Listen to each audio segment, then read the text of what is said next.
Hello my friends, Stark here. Stark date 2024.08.04. This is a 2005 Buick Rainier that had rusty power steering lines. Today's subject matter is power steering line replacement upon either a GMT 360 or GMT 370 platform vehicle. This video concerns the 2002 to 2009 GMT 360 and GMT 370 platform SUVs. Those SUVs are the Chevrolet TrailBlazer, GMC Envoy, Buick Rainier, Oldsmobile Bravada, Isuzu Ascender, and Saab 97X. The project vehicle shown here is a 2005 Buick Rainier.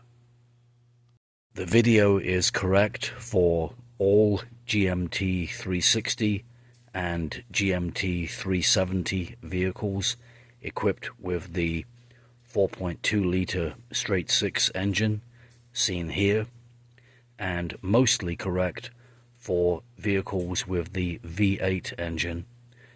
The difference is the location of the power steering pump. These vehicles have 3 power steering lines: the high pressure line from the pump to the rack, and then 2 return lines. The first is from the rack to the cooler, and the second from the cooler to the pump. I have not replaced the power steering return line from the cooler to the pump because it wasn't rusty. I have replaced the high pressure power steering line and the return line from the power steering rack to the cooler. This is an hints and tips video. Consider it a guide for the proficient mechanic.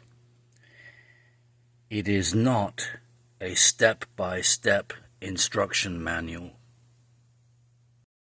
You can be every bit as proficient as a professional mechanic.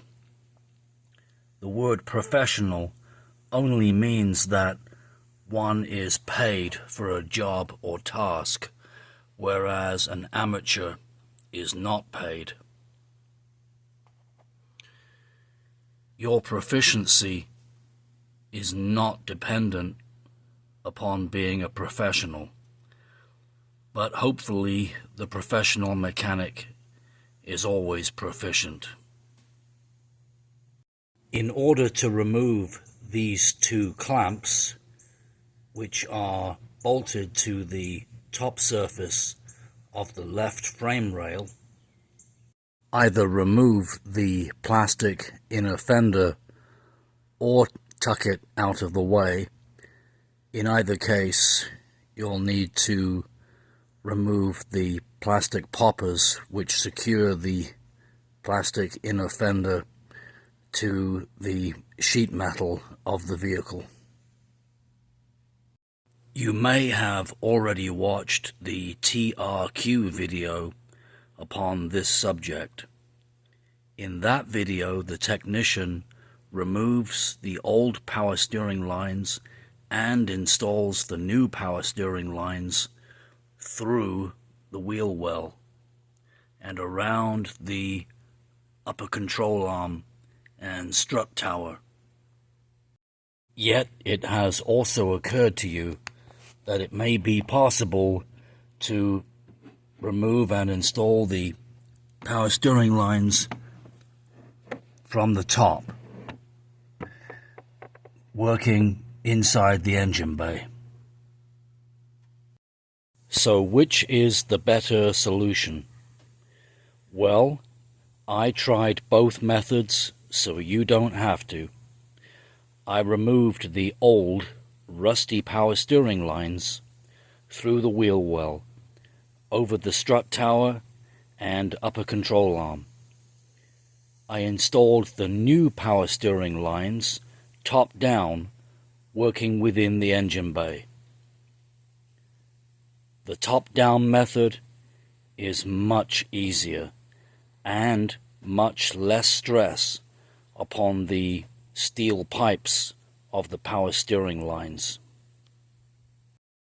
To maximize your working room, remove the strut brace, the battery cover, the battery itself, and perhaps not strictly necessary, but I also disconnected these three large connectors which connect to the vehicle's PCM, and I disconnected the vacuum hose which connects to the intake manifold. These are the grommets that snap into the power steering rack. This is the outward side, so the metal rings should be visible when the grommets are snapped into the power steering rack. In a TRQ video, which you may have already watched, the technician uses picks to remove the old grommet seals from the power steering rack. I faffed around for at least 30 minutes in a failed attempt to remove those old grommet seals. Frustrated, I called it a night and returned the following day with a long flathead screwdriver. Reach down parallel with the steering column using the long flathead screwdriver, and you will easily pop out those old grommet seals. Don't bother with the pick method. Here's the 1/4 inch setup that I used to access the single bolt that secures the power steering lines to the steering rack. An 8mm long socket or deep well, a short extension, a universal joint, another short extension, and a 1/4 inch ratchet drive. With this setup, you should be able to access that 8mm bolt. You can snake the tool setup into position just above the front left drive shaft, and if your project vehicle is rear-wheel drive instead of four-wheel drive, then great, you have more room than I did.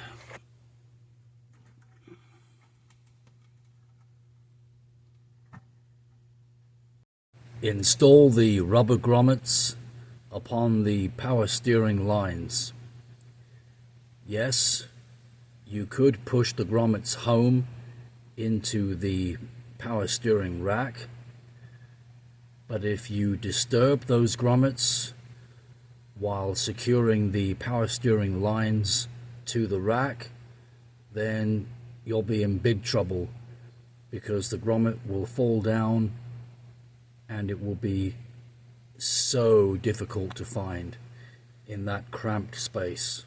So do yourself a favor and install the grommets onto the lines before installing the lines to the power steering rack.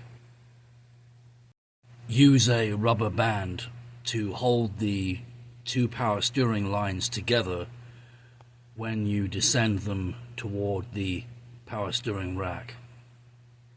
You don't want them to come apart. That would be a nuisance.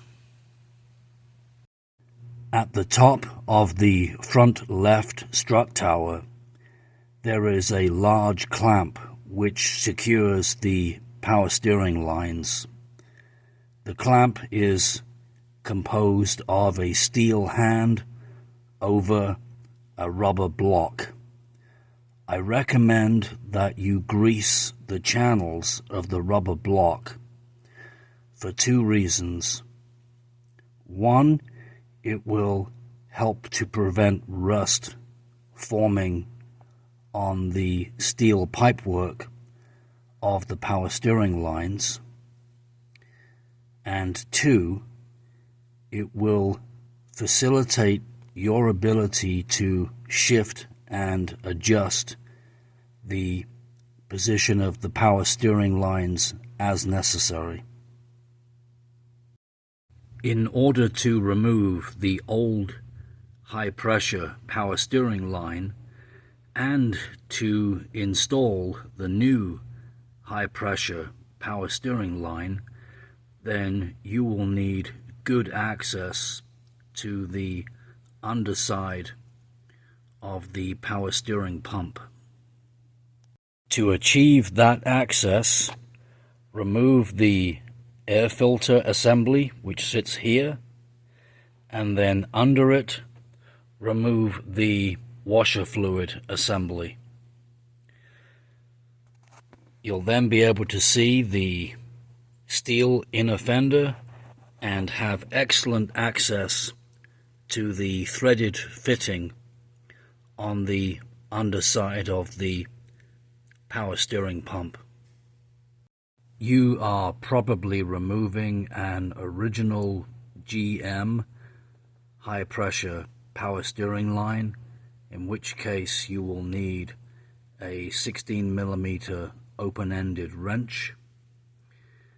If, however, like me, you choose to fit an aftermarket high pressure power steering line, then there's a good chance that the threaded nut will be just a little larger and you will require a 17mm open-ended wrench. I'm not sure that it is strictly necessary, but I chose to apply PTFE plumber's tape to the threads. Can't do any harm. Don't forget the rubber O-ring. Encountered a problem which hopefully you will not. This is a rusty Midwestern vehicle. The single bolt that secured the power steering line's front clip to the top surface of the front crossmember sheared off. I resolved the situation by bending the tab of the clip through 90 degrees such that I could relocate the clip to the front surface of the same front crossmember.